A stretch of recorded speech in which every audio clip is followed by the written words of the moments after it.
Kumusta mga pre? Ngayong araw ay isang pambihirang laban na naman ang ating pag-usapan. Ito ay ang laban ni Roldan Aldea alias The Cobra mula Kabangkalan, Negros Occidental na kung saan dumayo ito sa Dubai para labanan si Saidim Kola na taga Tanzania. Scheduled 6 round ang laban at ginawa sa Maidan Hotel sa Dubai, Saudi Arabia. Sobrang ganda ng bakbakan mga pre, palitan ng mga mabibigat na mga suntok.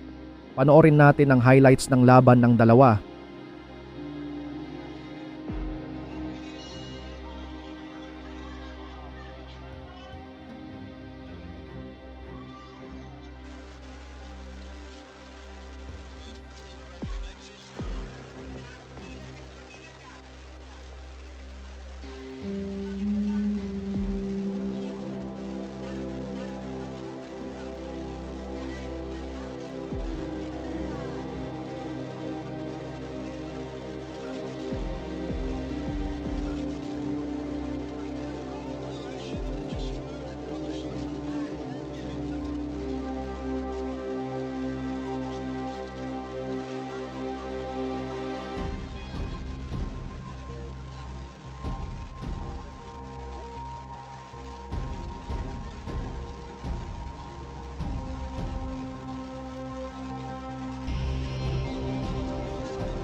Panalo ang Pinoy na si Aldea via split decision mga pre. Congrats kabayan!